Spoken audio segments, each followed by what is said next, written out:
Good evening. It's time to begin our Bible class tonight.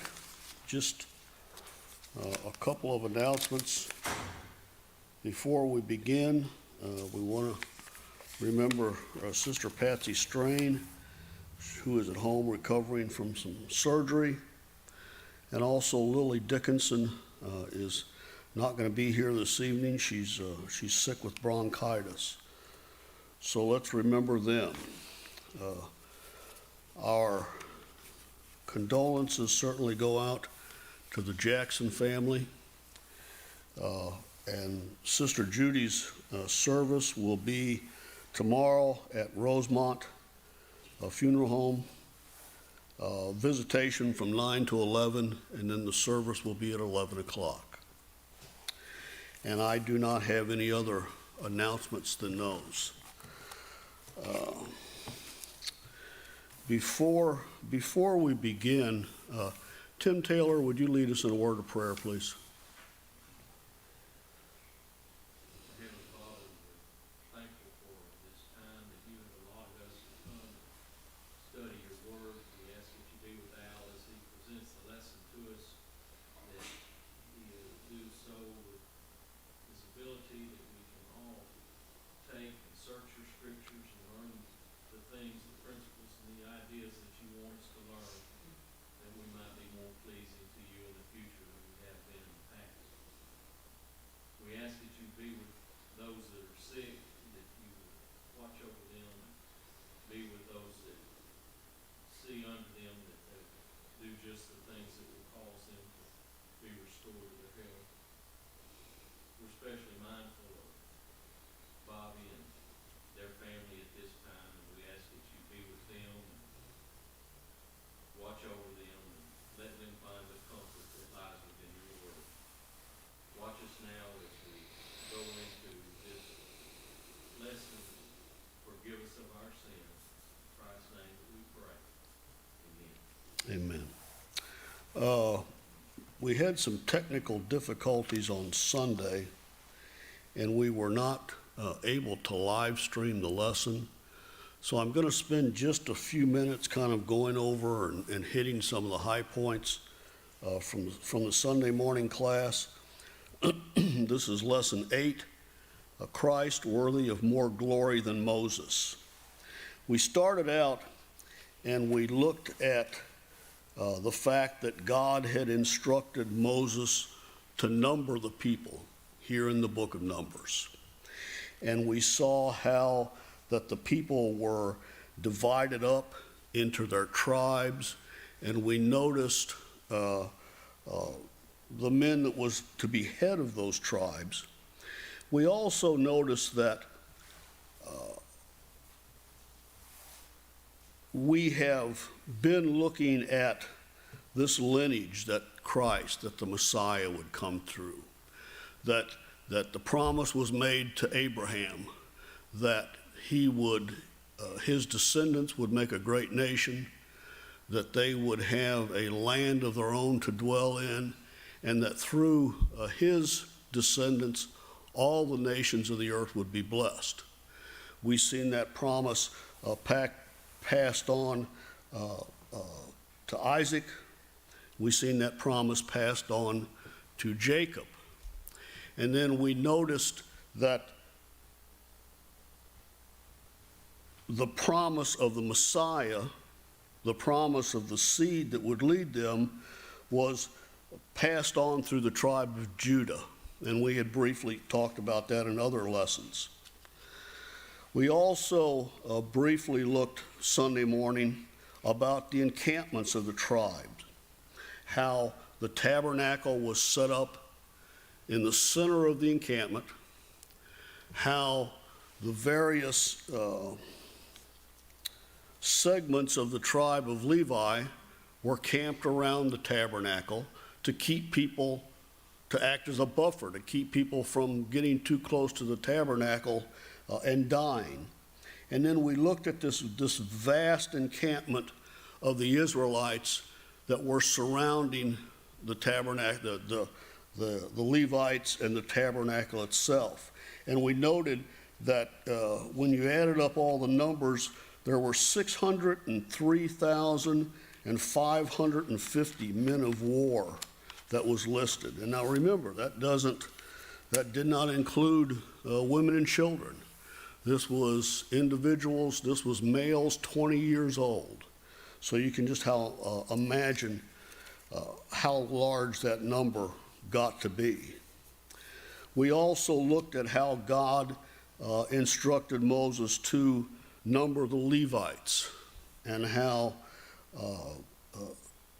many of those there were, and the fact that they were redeemed. The Levites were God's chosen ones to take care of the temple. Aaron and his sons were supposed to be the high priest, but all the other Levites had duties pertaining to the tabernacle, had specific duties pertaining to the tabernacle. And we'll touch on that briefly here in a few minutes. That got us to page 59 in our lesson books, the section entitled More Laws for Living. And that's where we're going to pick up tonight. The Lord continued to command the people through Moses on how to be clean and holy and not to defile the camp. Lepers were to be removed, sinners were to confess and make restitution, and wives were to be faithful to their husbands or face the consequences and becoming diseased and a curse among her people, from Numbers 5:27. We seen, or we were referred to here, the laws for the Nazirite vows that are given in Numbers 6. And I'd just like to read through verses 1 through 9 here. Again, the Lord spoke to Moses, saying, "Speak to the sons of Israel and say to them, when a man or woman makes a special vow, the vow of a Nazirite, to dedicate himself to the Lord, he shall abstain from wine and strong drink. He shall drink no vinegar, whether made from wine or strong drink, nor shall he drink any grape juice, nor eat fresh or dried grapes. All the days of his separation he shall not eat anything that is produced by the grapevine, from the seeds even to the skin. All the days of his vow of separation, no razor shall pass over his head. He shall be holy until the days are fulfilled for which he separated himself to the Lord. He shall let the locks of hair on his head grow long. All the days of the separation to the Lord, he shall not go near a dead person. He shall not make himself unclean for his father or for his mother or for his brother or for his sister when they die, because his separation to God is on his head. All the days of his separation he is holy to the Lord." The author mentions one Old Testament man that comes to mind, Samson, from the book of Judges. And we're going to look briefly at Samson, but I want to kind of sneak up on it a little bit here. Question: what did Israel say they would do concerning God's laws at Sinai? They would obey them. They were obey them. Let's look at exactly what they said from Exodus 19, verse 7. So Moses came and called the elders of the people and set before them all these words which the Lord had commanded him. All the people answered together and said, "All that the Lord has spoken, we will do." And Moses brought back the words of the people to the Lord. From Exodus 24, verse 3. Then Moses came and recounted to the people all the words of the Lord and all the ordinances, and all the people answered with one voice and said, "All the words which the Lord has spoken, we will do." I wanted to refresh our minds on this. Now, I know Judges is many years down the road, at least 40, okay? But look at how the 13th chapter of Judges opens up, and that's where we find the story about Samson starting. In Judges 13:1, now the sons of Israel again did evil in the sight of the Lord, so that the Lord gave them into the hands of the Philistines 40 years. Our next book is going to be about Judges and that period leading up to the United Kingdom. And we're going to see this a lot in the book of Judges, unfortunately. But enough of that. Let's get back to Samson. Judges 13:5, and this is being spoken to Samson's mother now. Remember, Samson was the one that was referred to as going to be this person that follows this Nazirite vow. For behold, you shall conceive and give birth to a son, and no razor shall come upon his head, for the boy shall be a Nazirite to God from the womb, and he shall begin to deliver Israel from the hands of the Philistines. We drop down to verse 7. But he said to me, behold, you shall conceive and give birth to a son, and now you shall not drink wine or strong drink, nor eat any unclean thing, for the boy shall be a Nazirite to God from the womb to the day of his death. Now we're going to skip forward to chapter 16. In chapter 16, we find Samson in his relationship with Delilah. We've already seen her several times try to get Samson to tell her the source of his great strength, and she has several times passed what Samson has told her on to the other Philistines, and it just hasn't worked out well for them so far. Samson has escaped every time. But here in verse 17 we read, so he, Samson, told her all that was in his heart, and said to her, a razor has never come upon my head, for I have been a Nazirite to God from my mother's womb. If I am shaved, then my strength will leave me, and I will become weak and be like other men. And we're familiar with the rest of the story, how Delilah shaved him, how she called the Philistines to come and capture him, and how eventually his hair grew back, and he killed more Philistines in his death than he had in his life. And and the Israelites were delivered once again. Yes. Billy says men are weak creatures, and I said, yes, we are. All right. Continuing in the book. Leading up to the second celebration of the Passover, and this, I kind of jumped in the middle of that paragraph, but it says, leading up to the second celebration of the Passover from chapter 9, the leaders of the tribes each made offerings of dedication. In chapter 7, and the Levites were cleansed and dedicated. And in our previous lesson, we looked at many of the sacrifices that had to be offered. And offered continually. And of course, the point we drew from that of all the blood from all the sacrifices did not cleanse men of their sin like the blood of Jesus Christ. In chapter 10, Moses is told to make 2 silver trumpets in order to sound out different directions to the entire congregation. Depending on the way he blew the trumpets, he could call everyone to the door of the tabernacle or just call the leaders.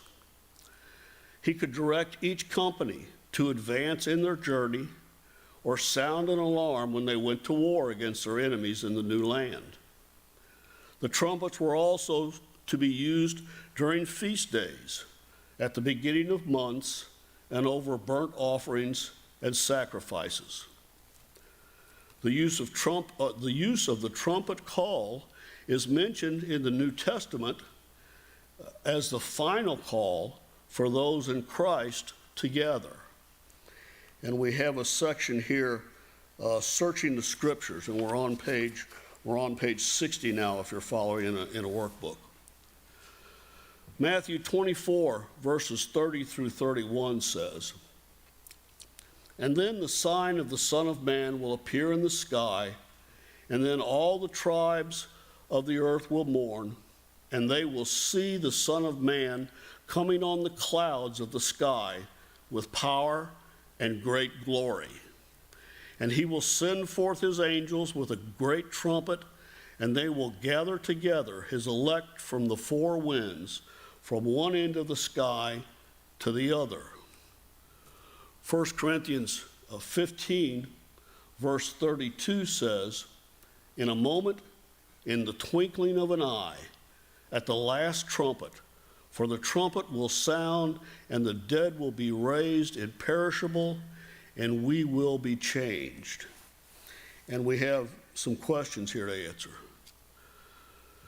Number one, who would be seen coming on the clouds of heaven with power and glory?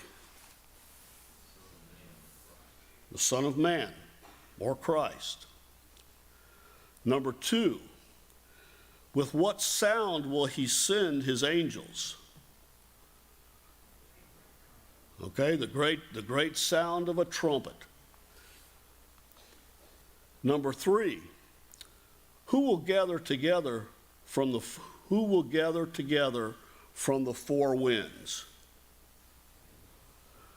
The elect. Now, who is this, the elect? Pardon? Okay, Bob says the saved. How else would we define the elect?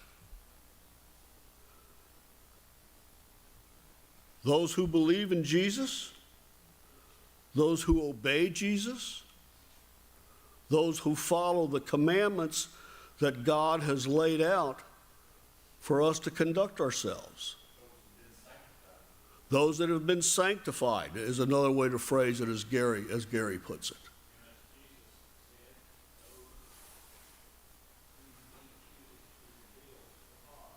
Okay, all right. And those whom he chooses to reveal to the Father will be the ones that have recognized him and are obedient to his word. All right, number four, how quickly will we be changed? In a twinkling of an eye. How fast of an eye is a blink? And that's how fast it's going to happen. So we always need to be prepared. Number five, what will sound when the dead are raised incorruptible? Okay, the trumpet. Now, the departure from Sinai. We begin the departure from Sinai. Yes, sir, Bill. Go back to before you got into the questions, look at The scripture, 1 Corinthians. 1 Corinthians 15. the dead will rise. What does that mean? Is that incorruptible synonym for imperishable? Yes. What is imperishable? When the dead rise at the second coming of Christ, will never change again. Eternal. Okay, our corruptible bodies, or these bodies that perish, are going to be imperishable. All right. Let's see here, the departure from Sinai. At the end of the second month of their second year, the cloud above the tabernacle was taken up. Thus the Israelites set out on their journey from the wilderness of Sinai. Then the cloud settled down in the wilderness of Paran. This was the first time the newly ordered armies of Israel journeying according to the marching guidelines set forth by God in chapter 10, verses 13 and 28. And we won't read those, but this is a pictorial description, if you will, of how Israel would be marching. They're going to be led by the ark of the testimony, or the ark of the covenant. And then we see the tribes that are to follow them. There's to be the Israelite family of Gershon, let's put it, and Merari, carrying various tabernacle materials. There'll be 3 more tribes, Reuben, Simeon, and Gad. The Kohath family of the Levites will then bring the tabernacle furniture and the things that was in the tabernacle, the holy place in the tabernacle. And then that will be followed by Ephraim and Manasseh and Benjamin and Dan and Asher and Naphtali. Let's look. I wanted to look just for a second. We see the Ark of the Testimony here in front of this possession. And I wanted to look just for a second of how the ark had to be prepared to be moved.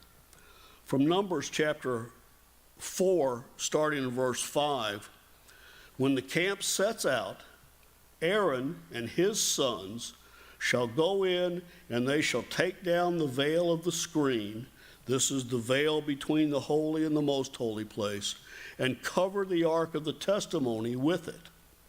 And they shall lay a covering of porpoise skin on it, and shall spread over it a cloth of pure blue, and shall insert its poles.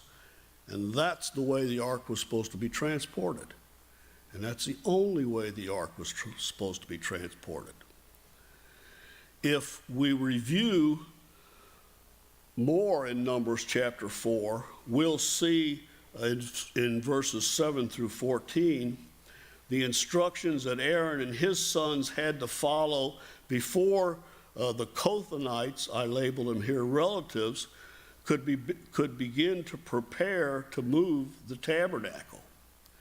And from Sunday's lesson, remember, we added up the individuals that had something to do with the moving of the tabernacle, and there was 8,580 of them. And each one of those individuals had a specific job to do, a specific portion of the tabernacle to be moved in a specific manner. And just like everything else we've looked at in the tabernacle, it was done God's way or it was wrong. Now, after the marching orders in chapter 10, Moses appealed to his brother-in-law, Hobab, the Midianite, to come with them to their new land.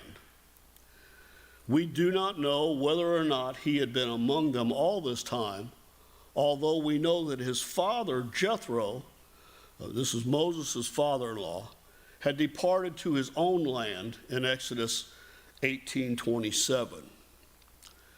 At first, Hobab refused Moses' offer and said he would go home to his relatives. However, Moses convinced him to stay as a guide for their journey in the wilderness. Moses promised him that whatever good the Lord did to the Israelites, they would do to him. In Judges 4, the descendants of Hobab are indeed in Canaan and played an important role in helping the Israelites defeat Jabin, king of Canaan, during the time of the Judges. Now, we're on the top of page 61, and review the facts. Read Numbers 10:33 through 36. Thus they set out from the mount of the Lord, 3 days' journey, with the ark of the covenant of the Lord journeying in front of them for the 3 days to seek out a resting place for them. The cloud of the Lord was over them by day when they set out from the camp.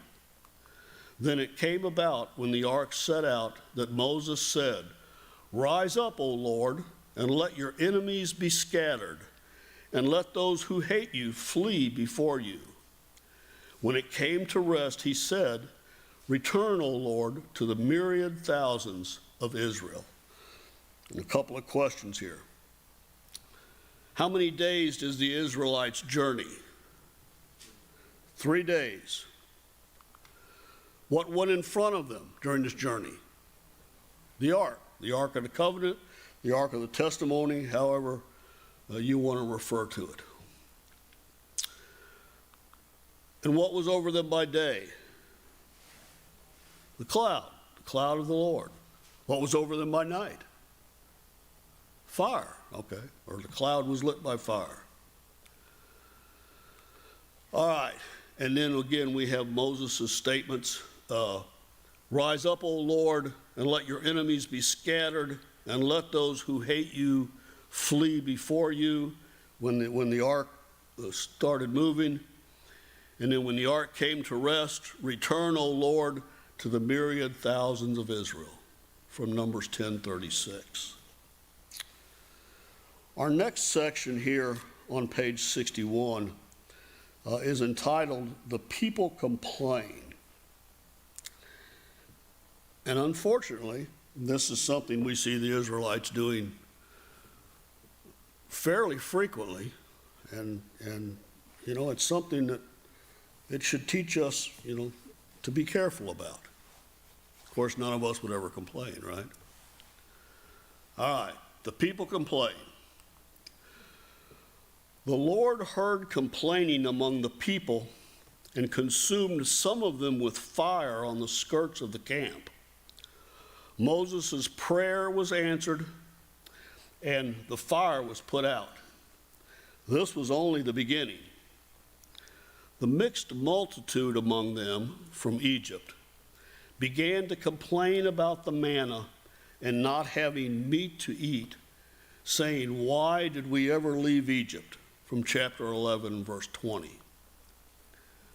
This attitude spread to the Israelites, and Moses could hear them crying all through the camp. Moses appealed to God in his despair of having to take care of every problem as if they were his own children. Moses was in distress, and I thought it interesting. One of the versions of the Bible that I was looking at, one of the electronic versions I had this chapter divided into the people complaining and Moses complaining. Just thought I'd throw that out.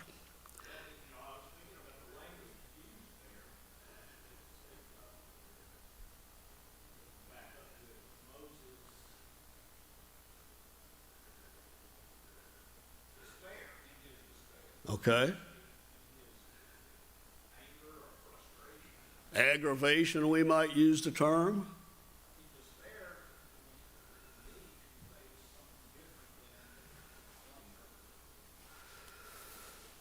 Well, but I think we'd have to look at it from I can understand Moses and the term despair. Remember, just think, trying to lead these people.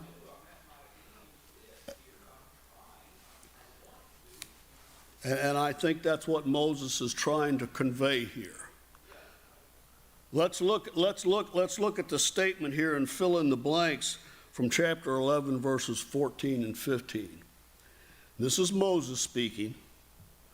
I alone am not able to carry all this people, because it is too heavy or burdensome for me. So if you are going to deal thus with me, please kill me, he says, and do not let me see my wretchedness.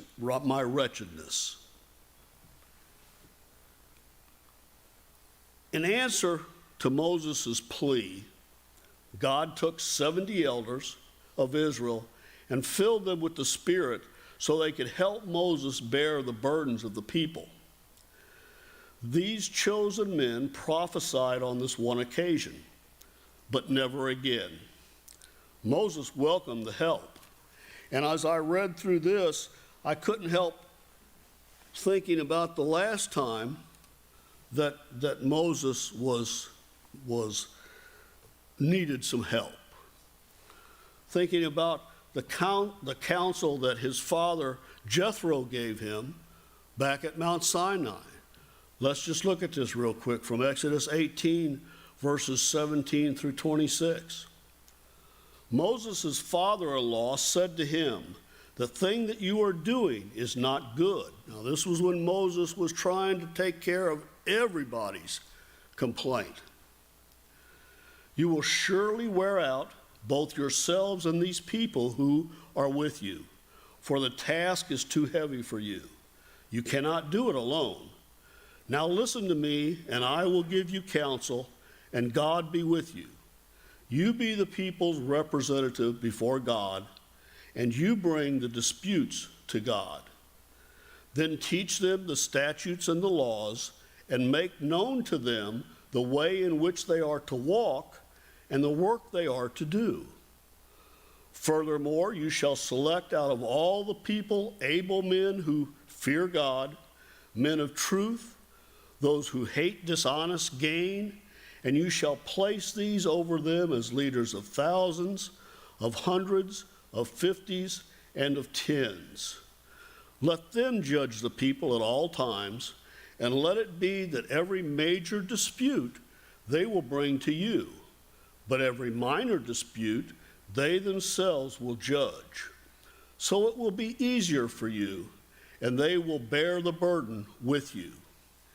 If you do this thing, and God so commands, then you will be able to endure, and all these people also will go to their place in peace."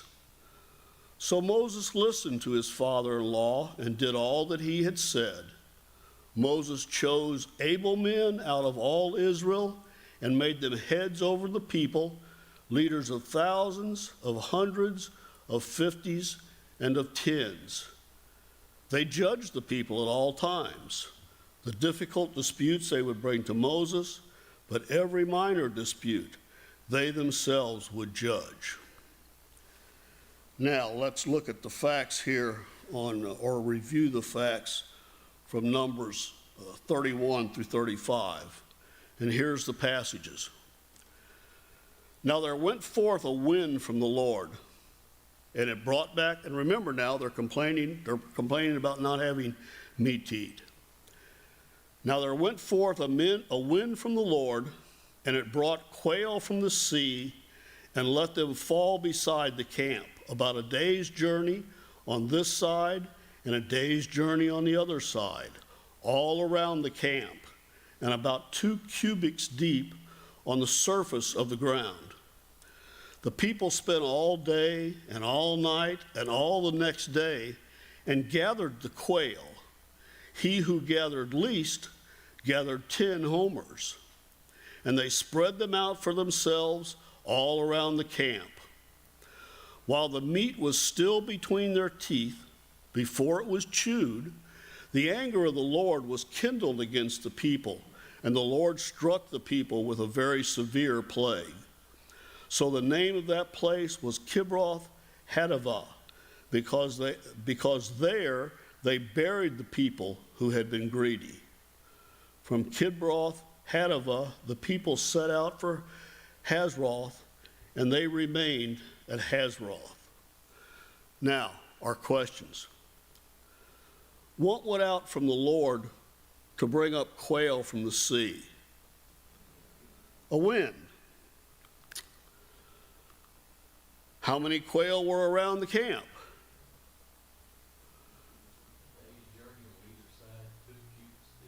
A day's journey on any side, on either side, 2 cubits deep. Now remember a lot of quail. Now remember our picture of the camp that we had up here a little while ago. And that the men 20 years older depicted in those pictures come to 603,000. big camp. There's a lot of quail. All right? A day's journey around the camp and 2 cubits deep on the surface of the ground. How long did the people gather the quail? All day? 2 days. All day, all night, and another day. And they gathered the quail. All right? Number 4. With what did the Lord strike the people who had yielded to craving? A very severe plague. How severe was this plague? People died, and they were buried there. All right. Questions, comments before we move on here? These quail flush or unflush? I don't have a clue, Billy. I wasn't there. Yes, ma'am.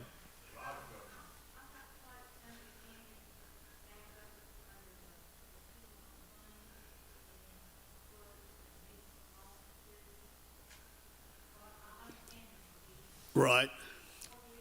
The mixed multitude, the best, or I'll put it like this: the English Standard Version uses the term rabble. Now I don't know if this was, and I don't really know what composed that. If there were, individuals still traveling with the Israelites that were not Israelites. We know that there were, in the law, there were provisions for slaves and there was provisions for bondspeople. But so I can't give you any other answer to that, Virginia, than that. Anybody else have anything on that? Okay.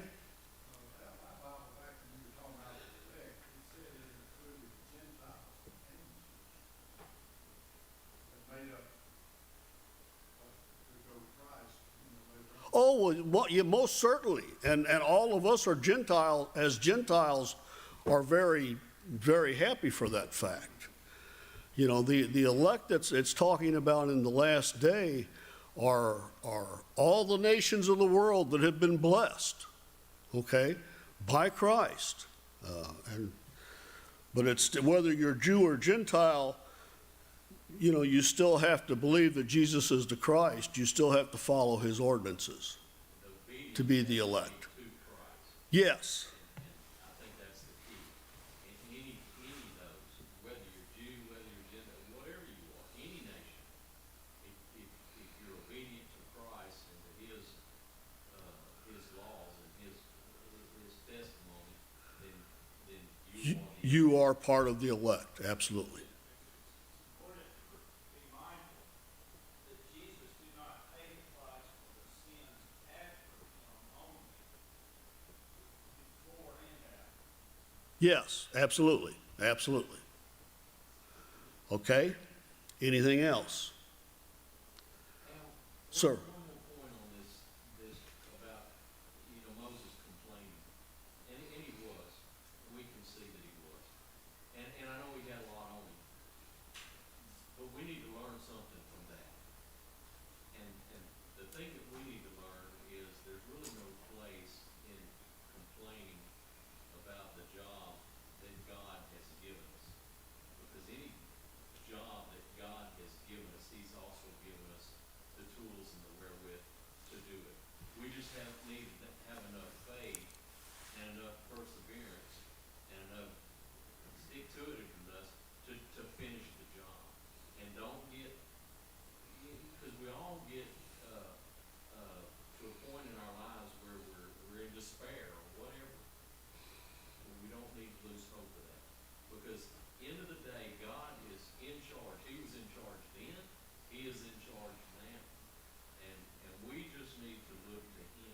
And whatever he needs us to do, then we need to be willing and ready and able to do whatever he needs us to do.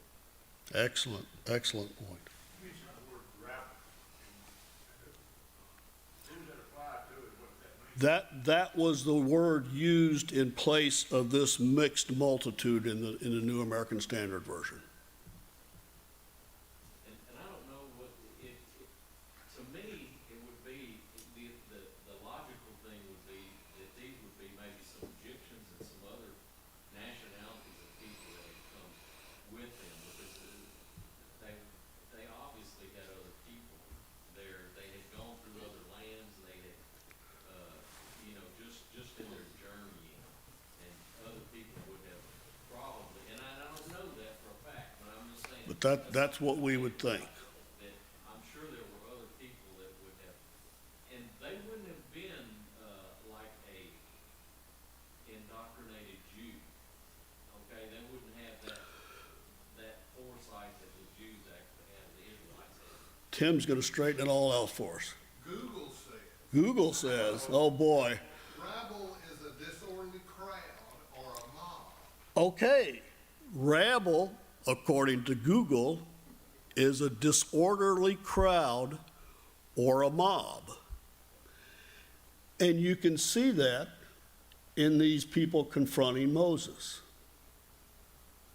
All right, let's go on. We don't want to drag in. We don't, huh? Go ahead. One other thing is where Moses said in verse 14, he says, either by myself or alone, depending on the translation. And then God responds in giving him 70. That's different than, I believe, Moses saying, without you, without God. I believe Moses being a person of faith that he was or is in this situation is not saying without you, Lord. I agree with that. I agree with that. All right. All right, let's go on. Unfortunately, some complaining also came from among Moses' own relatives. Miriam and Aaron spoke against Moses, saying, has the Lord indeed spoken only through Moses? Has he not spoken through us as well? From 12:2. The Lord heard them and called all three of them to the door of the tabernacle and came down and spoke to them in a pillar of cloud. From Numbers 12, verses 5 through 16. Then the Lord came down in a pillar of cloud and stood at the doorway of the tent, and he called Aaron and Miriam.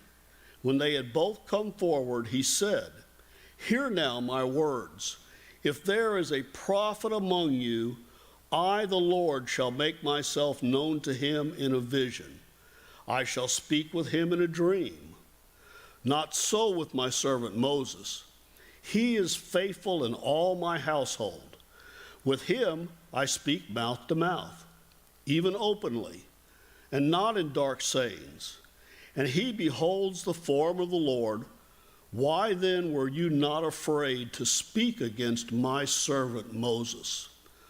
So the anger of the Lord burned against them, and he departed. But when the cloud had withdrawn from over the tent, behold, Miriam was leprous, as white as snow. And Aaron turned towards Miriam. Behold, she was leprous. Then Aaron said to Moses, O my Lord, I beg you, do not account this sin to us, in which we have acted foolishly and in which we have sinned. Oh, do not let her be like one of the dead, whose flesh is half eaten away when he comes from his mother's womb. Moses cried out to the Lord, saying, O God, hear her, heal her, I pray. But the Lord said to Moses, if her father had but spit in her face, would she not bear her shame for 7 days? Let her be shut up for the 7 days outside the camp, and afterward she may be received again. So Miriam was shut up outside the camp for 7 days, and the people did not move on until Miriam was received again. Afterwards, however, the people moved out from Hazeroth and camped in the wilderness of Paran. Now, our questions.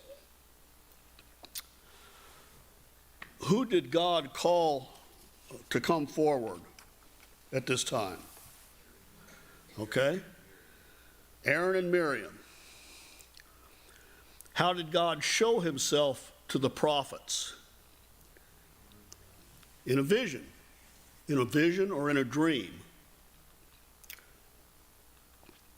How did God speak with Moses? Mouth to mouth, face to face. What happened to Miriam when the cloud departed? She was leprous. And how many days was she to be shut outside the camp? 7 days. Now, our last section here. Christ, a son over his own house. When the Lord spoke to Aaron and Miriam about Moses, he said, "My servant Moses, he is faithful in all my household. With him I speak mouth to mouth, even openly, and not in dark sayings, and he beholds the form of the Lord." From chapter 12, verses 7 and 8. Christ is compared to Moses in Hebrews chapter 3, verses 2 through 6. Now, this is in the New Testament. As one who was faithful to him who appointed him. But Moses was merely a servant, whereas Christ is a son. In the Jews' estimation, there was none more glorious than the prophet Moses, through whom God spoke the law. But the writer of Hebrews argues that Christ has been counted worthy of more glory than Moses, because the one who built the house should be honored more than the house itself. And this is what Hebrews 3, verses 1 through 6 says. Therefore, holy brethren, partakers of a heavenly calling, consider Jesus, the apostle and high priest of our confession. He was faithful to him who appointed him, as Moses also was in all his house. For he has been counted worthy of more glory than Moses, by just so much as the builder of the house has more honor than the house. For every house is built by someone, but the builder of all things is God. Now Moses was faithful in all his house as a servant, for a testimony of those things which were to be spoken later. But Christ was faithful as a son over his house, whose house we are, if we hold fast our confidence and the boast of our hope firm until the end. Now, our last set of questions here. How is Christ described in verse 1?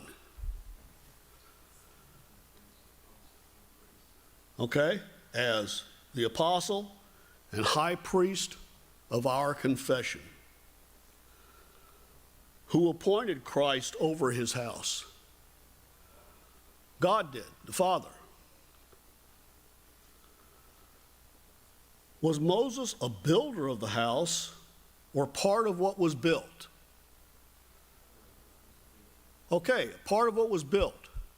As important as Moses was, as prominent a figure as Moses is in these, the last several books we've studied and will continue on through Deuteronomy. Moses was just telling the people what God said.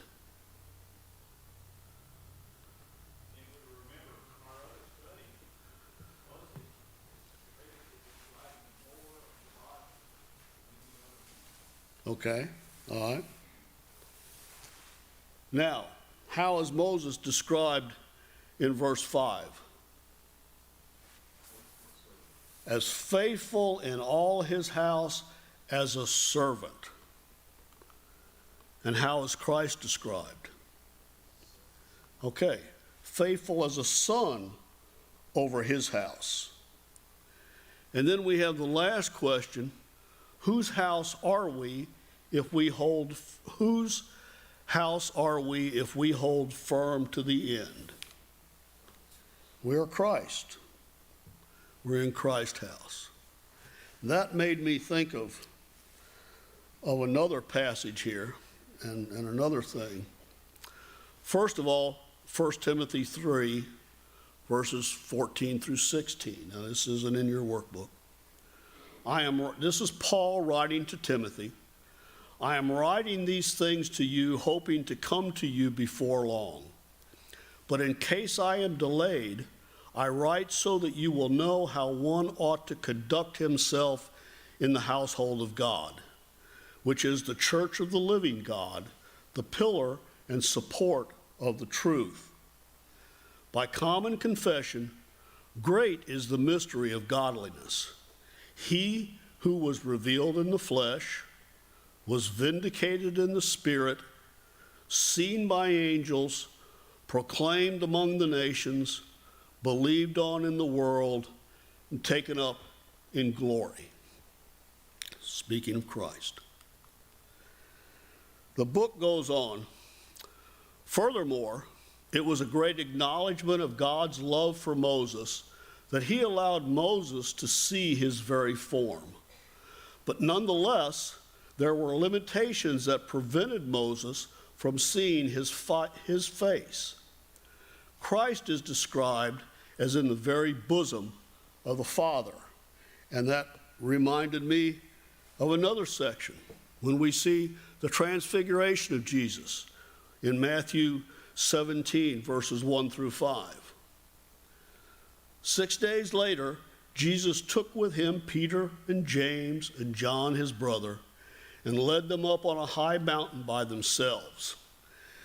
And he was transfigured before them, and his face shone like the sun, and his garments became as white as light. And behold, Moses and Elijah appeared to them, talking with him.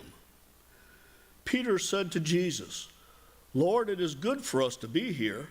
If you wish, I will make 3 tabernacles here, one for you, and one for Moses, and one for Elijah. While he was still speaking, a bright cloud overshadowed them. And behold, a voice out of the cloud said, This is my beloved Son, with whom I am well pleased. Listen to him. And wouldn't that be a wonderful thing if that's what everybody did?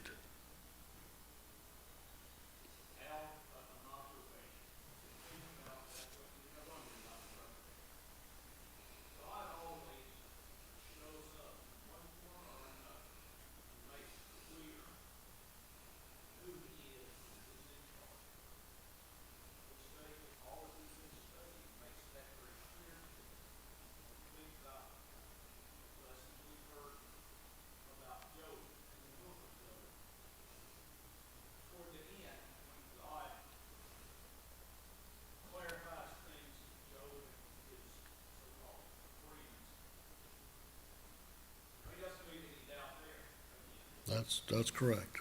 That's correct.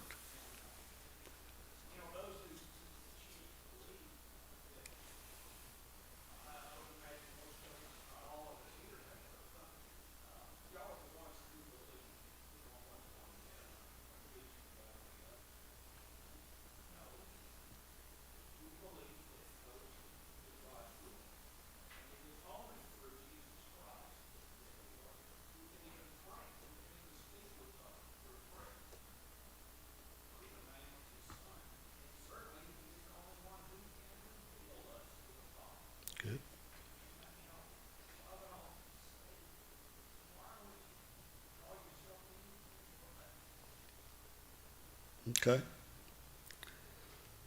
The workbook closes this lesson with this passage from John 1, verses 17 and 18. For the law was given through Moses, grace and truth were realized through Jesus Christ. No man has seen God at any time. The only begotten Son, who is in the bosom of the Father, he has explained him.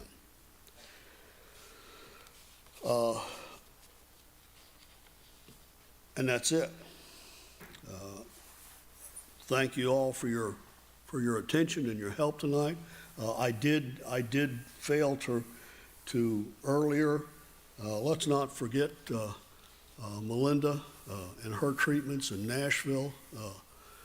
Tim and Ava are up there with her still, and let's not forget her and all those that we know that are sick. If there's nothing else tonight, Max, would you mind leading us in a closing prayer, please?